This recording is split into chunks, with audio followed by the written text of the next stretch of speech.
All right, I wanted to address a subject that has come up several times in emails and questions from people this past weekend.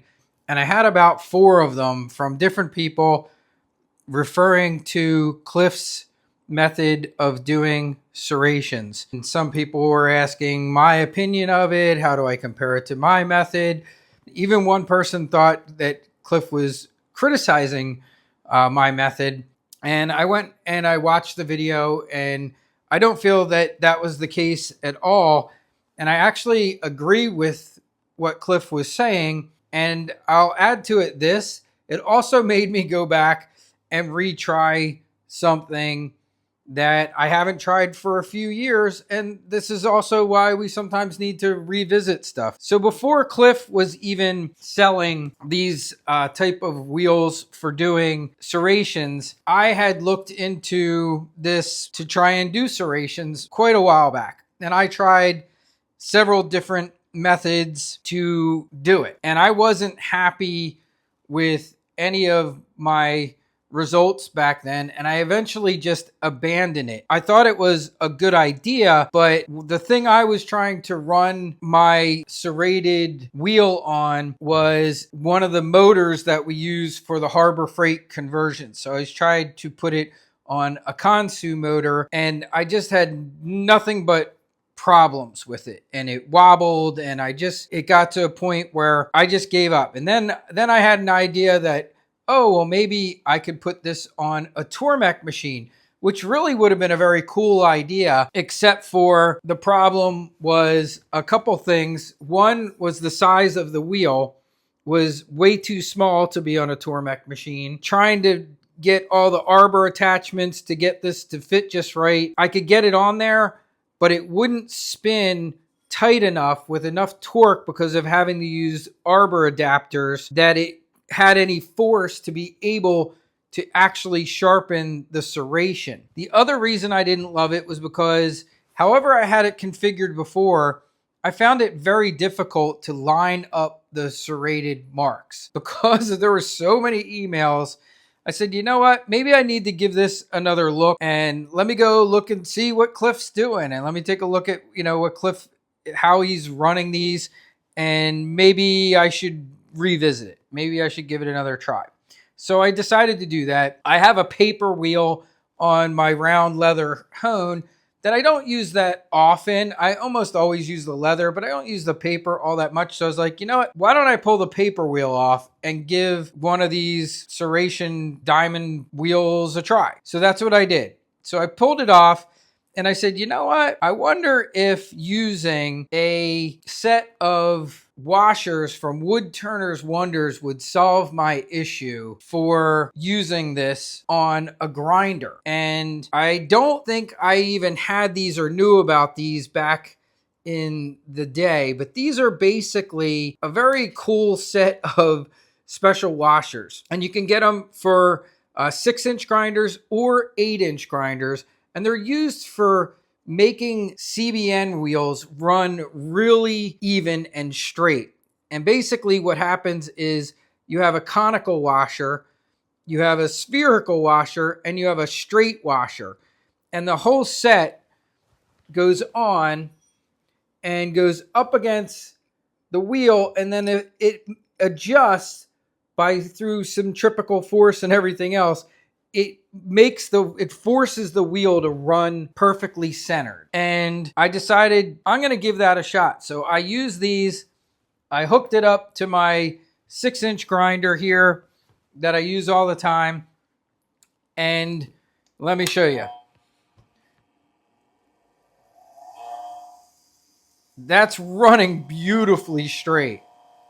Beautifully straight. And I could never get that to happen before. So I went out and I said, well, you know what? I know I got some of my old practice knives. I believe there's some serrated ones in there. I had one that was pretty well worn down. I grabbed one of those and I said, let's try what Cliff does. And I did this particular serrated knife on there and recut all these serrations. And I gotta say, I was thrilled with it. Now, the other thing that is interesting is that I have my method that many of you know using cut down belts.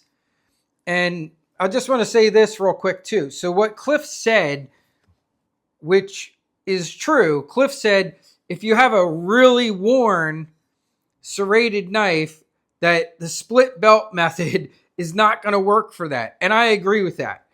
And that was all he said about, sharpening a serrated knife with a split down belt, is that if it's super worn, it's not going to work really all that well. And it will still sharpen it, but yes, it's not gonna, you're not going to be able to recreate a scallop like this if you need to. And so on that note, I am in total agreement with Cliff. If you have a knife that the serrations are so worn down because someone, put it through a pull through sharpener or sharpened it on a belt flat wise and ground those things down, then yes, my method of using a split belt is not going to be super helpful for that. Now, what is super helpful though is if you do this, so I have 2 of these wheels, and these are just for the smaller serrations. I don't have the big fat one that Cliff has for the bigger ones. The 220, I just did the 220. I have a 400 grit too. The 220 grit worked fantastic. And then what I did was I still used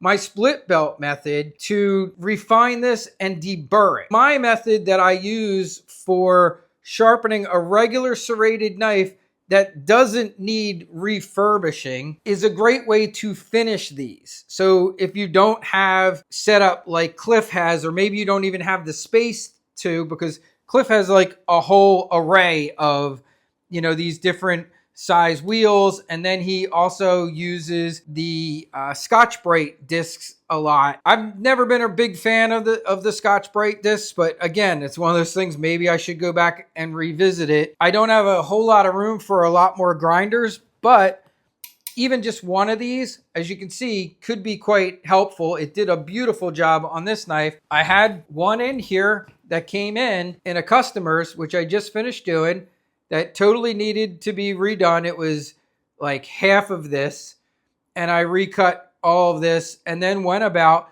my normal method for sharpening a regular serrated knife. And now, why do I say that's worth doing still? Because you're gonna create, when you regrind one of these serrations, you are going to create a very significant burr in there. And I have no doubt, that's why Cliff uses the Scotch-Brite wheel. He gets in there to knock that off. You could also do it with a Scotch-Brite belt. I'm sure it would work just fine, but you're gonna need something to knock that off with. Now, you guys know in my split belt method, what I like to do is I grab a Dremel tool with a wire wheel and knock that thing down. And then I'll take it to my leather wheel and just keep working until I knock that burr completely out of there. And then when you're done, you'll know, because it just gets incredibly sharp. There's no issue. There's no, disagreement. There's no, my method and his method, or one's better, one's worse. I think they're both great methods. And actually, now that I've finally, after all these years, gotten one of these wheels to run straight, I think I'm going to just combine what I do with what Cliff does when I need to do a knife that needs an actual, I guess we would call it reprofiling or refurbishing, which you do see them. I don't get so many of them. I feel I need a whole lineup of grinders. Having 1 or 2 would be nice, and this is a perfect example of one that, could I have gotten this a lot sharper? I could have, but I wouldn't have been able to renew the teeth as well on this, that you can do by adding one of these. The other thing I would say to you that you should consider in my testing of just sharpening today, this is a great use for Wonder Slick Stick, which I get from Wood Turner's Wonders. And I believe there's other very similar things out there. But this is basically a lubricant used for CBN and diamond wheels if you're running them dry, to make them run cooler and not clog up. And you basically, all you have to do is you start this up, and you literally just touch it to it a tiny bit. That's all it takes. Just a little tiny boop boop on there and you're good to go. And what a difference that made. So when I did this particular knife, I noticed it was getting a little hot, because they're diamond wheels and diamonds run hot. But by adding the slick stick to that, it really did make a difference as far as the heat on the blade. And I didn't see those heating indications by just literally just adding the slick stick. So that's another recommendation there. So it would just be, and here's another one from the same customer set that I still have to sharpen. But when you see something like this is one that's perfect for my split belt method. Okay, so this doesn't need to be redone. This is in good shape. It's just that the apex has rolled on this, and that's why this is dull. And that's how, going forward, that's how I'm gonna do these now. If I see that it's one that needs complete reprofiling, refurbishing, then I'm gonna do what Cliff does, and I'm gonna use that diamond wheel. And if I have one that's just like this, then I'm just gonna go with my typical split down belt method to get this nice and sharp again. But that's it. I just wanted to address that. I thought it was worth mentioning. I think the real key here is making sure that you can get it to run smooth. And that was always the problem I had in the past. Probably wasn't the best idea to try and put it on one of our sewing machine motors. Once I put it on a regular grinder and using those centering wheels from Woodturner's Wonders, I had no problem following this all the way down this knife and restoring this serrated knife to new glory. Yeah, it looks great. And it is, it's sharp and it has teeth again. All's good. I just figured I would touch on that a little bit so that you guys can see that at times change my opinion of things and retry things too. And sometimes it's just because you guys ask it. This was definitely something that I was a little sour about because I had bought these two wheels, and my wheels didn't come from Cliff. I bought these long before that.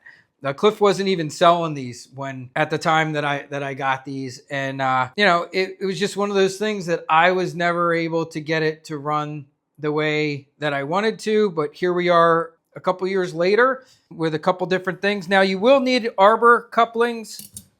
Just make sure you have that too. So I had these little plastic ones for these wheels. They do make metal ones too, but that's really the trickiest part, is just making sure that you have a good arbor coupling. And then my definite recommendation would be, because I tried running these before with just the arbor couplings, I would definitely say pick up a centering washer set of either side. It doesn't matter. This one happens to be for a 6-inch grinder, but they do make them for 8-inch grinders. I have them on my, if you look at my jet grinder over here, you'll see on the outside of those CBN wheels, that is exactly what these are. These are centering washers. They make CBN wheels run absolutely beautiful when you have to put them on a grinder. In conclusion, guys, as I'm sitting here eating a pack of Cliff's snacks because I just got an order in from him, I just want to say it's totally okay that some of us do things differently, but it also doesn't hurt, as you can see, to go back and revisit what you may have been doing from a couple years ago to see if there's better methods and things that may work out better for you now, today. And that's what I did here. So yes, this video title was meant to be fun. There is no issues at all between my boy Cliff and I. Thanks for the snacks, Cliff. I will leave links in the video description to all the things I mentioned here, especially the spherical washers. You can get them on Amazon now at a pretty good price, so I'll put some links in there for that. I'll put links in the Cliff site. If any of you are interested in picking up some of these wheels, The one that I'm very interested in is that little micro serration wheel. That's the other one I think that I might want to add. It's pretty pricey, but I have had times where that would have been useful to me. But that's it. So enjoy yourselves. Have a great day. Today is Wednesday for me, and I'm just finishing up the last bit of this video. I take Wednesdays off. It's one of my favorite days because it gives me a chance to do other kind of testing and things in the shop.